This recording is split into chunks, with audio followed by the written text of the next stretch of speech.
They had a whole building based off of I-LAND. Like, they had a whole concept within itself, but you call yourself Enhypen. Like, where did that even come from? Hey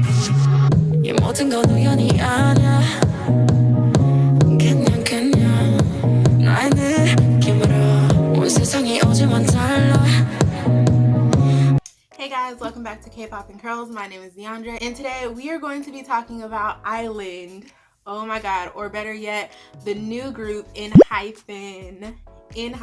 So I am way overdue. I know that, and it's okay. It's not okay, but I'm like 3 weeks late, not counting the fact that this is a new week, so technically it's 4 weeks late, but if we just ignore that. So Enhypen has been made, and we have these members. I'll put them up on the screen in Enhypen, and I feel like I don't know all of their names, only because even though I watched the whole entire series, and I partially kind of like know their names, I guess. Like Sunghoon, is that a guy in there? I don't know, but we have my favorites, and if you saw my Instagram story, you can look underneath biases. He is my bias in Enhypen. He sung, oh my god, this dude right here. Like, if you guys don't know who He Sung is, if you guys aren't into I-LAND, please get into I-LAND, and please just like the visuals, the voice. He puts on a show, and he puts on a show through his face and it's just amazing. His dancing is up there, just really good. Oh my god. Then Nikki, and I told y'all in my last video about I-LAND that Nikki was somebody special. Even though he's very young, I said if he doesn't make it out of here in the group, then he's going to be a star. Like, he's gonna be a solo artist, because I could see it. Like, he just gives me like very strong and very skilled and powerful vibes. Nikki, I knew he was gonna make it. He's my bias number 2 after He Sung. And everybody else, I'll put his picture up here. I don't know if I'm pronouncing that right. I don't think I am. But he is just such a cutie. I knew he was gonna make it. It's so funny because it's like I'm saying I knew, but I really didn't know. What I didn't know was that K wasn't going to make it. And let me tell you this, I'm happy that K didn't make it. And I'm not happy because now he's put back in the training world. Like, I'm not. I want all of these guys to prosper. So it's not that like I wished badly on his career outcome. It's more like I don't think he mixed well with the group. From the very first episode, he went up on the stage. He didn't look at anybody around him. Like, I know that you have to be the one to make the first move, but just the way Kay walked up on stage, I don't know. It was just the chemistry from that point on just was off for me. I was like, I don't think he really is a group person. I think he's very single-minded. He thinks about him and his outcome rather than everybody else, and I didn't like that. Now Nikki had the same issue, but there was something about Nikki that I was like, no, Nikki he's coming off through the show badly, but I don't think he is a character like that. Like, I don't think his persona, his person is like that. There was an air about him from the beginning of the show up until the point where everybody had to gang up and say, like, you're legit like a dictator. Like, you just tell us what to do and expect us all to do it. And then he went off and started crying about it, and I was like, dude, okay. But from that point on, and he tried, from that point on, he did try to be more incorporating and like personable, and tried to really act like a leader. He didn't even want to be in the leadership position anymore because he didn't want to be like a dictator towards his members. But I think, you know, that's great and all, but even then, the fact that your team members can't come to you confidently and speak to you, whether you're a leader or not. One thing that I love about Rap Monster is, and to me, he's like the epitome of a leader. He will give other people a chance to shine. He will give other people a chance to lead. He actually kind of just like from the very beginning of him being in BTS, like he just steps back and he knows when to put his input in, and he's just the leader in the perfect sense. And I know this is very biased because he is my bias, but he's the leader in the perfect sense. He knows when to chime in. His English speaking skills got better because he wanted to be the spokesperson of the group to help their publicity, you know. And it wasn't selfish reason. It wasn't like, oh, I know English, so I'm gonna be in the front of the camera and talk 5 hours throughout this whole interview and nobody gets a chance. Okay, the way he spoke over people, K gave me the air that he didn't know how to have collaborative effort. I think K's chemistry with that specific group just didn't match. And I think maybe he needs to find a group where his chemistry matches everyone else's. So there's that. But he was really good at dancing. He was good at singing, and you know, it is what it is. But I'm not torn over the fact that he's not in I-LAND. Actually, this turned out perfectly because I did not want Enhypen to be in I-LAND. And it sounds horrible because it sounds like I'm saying I want them to go back to square one. And it's not that. There's a certain look that I wanted I-LAND to have. And there's a certain like skill level that I wanted I-LAND to have. And I think they perfectly captured it with the members that they have now. And Enhypen, like in the show, the producer, Hitman Bang, was it? Somebody said it. His voice would just trail off. It doesn't match the group.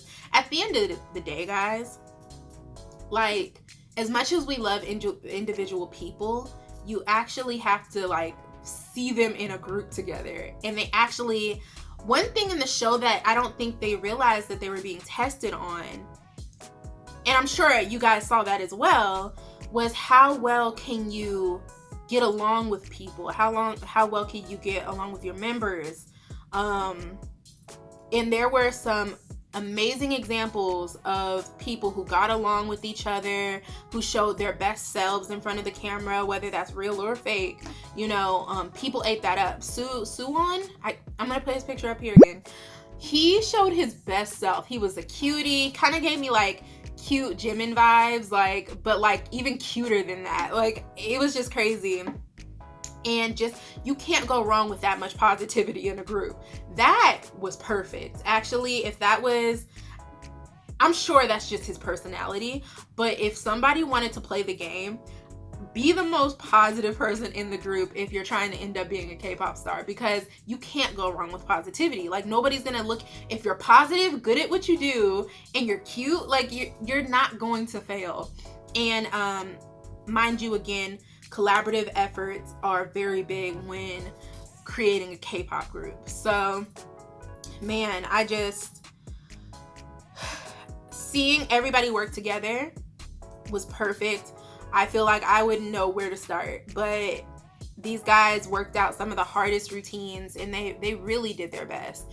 Jake and Jay, man, now he is somebody with potential, and even though he started off really rough, this man, he's a whole topic in itself. Like, he prospered. He wasn't afraid to speak up. He wasn't afraid to be like, okay, look, I failed a couple times, but I'm doing this again. Like, I'm gonna keep going. And he wasn't awful. He wasn't awful at all. He just slipped up a couple of times, and you know, but the group loved him. And nobody had anything bad to say about Jay. He was just a cool guy all around, and he knows how to joke around. He kind of gave me like Jackson Wang type vibes. This man always had a critique on something, like towards the end of the episodes, like episode 10 or whatever. He like was telling his members, you gotta fix this, you gotta fix that, you gotta fix that. And then the BTS's choreographer was like, okay, so you can give out all these critiques, but can you do them? Like, you need to take your own advice, sir. Take your own advice, Jay. And I just really like that he laughed at that. He laughed at himself. He was just like, Jay, you could tell, is that cool dude. He has that cool personality that you hang out with. You go to Six Flags. Like, he's just that chill dude, and you could really see that through the screen. And I think that was just perfect chemistry within the group that he has now. In Enhypen. Jake is just, his facial features are so strong. Same as Heesung, but Heesung, his facial structure is a little bit different, a lot different than Jake's, but like Jake has like a full man, like very strong cut chin. Oh my gosh, his visuals are perfect for the group.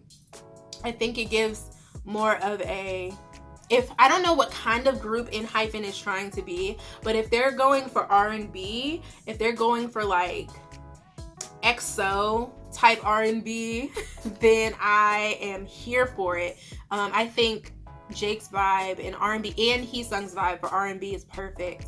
But Bighit, they're in the beginning, they're kind of known to switch up with their genres. I don't know if they were just trying to see what sticks or what with BTS, because towards the end of it, it's like they found their own sound.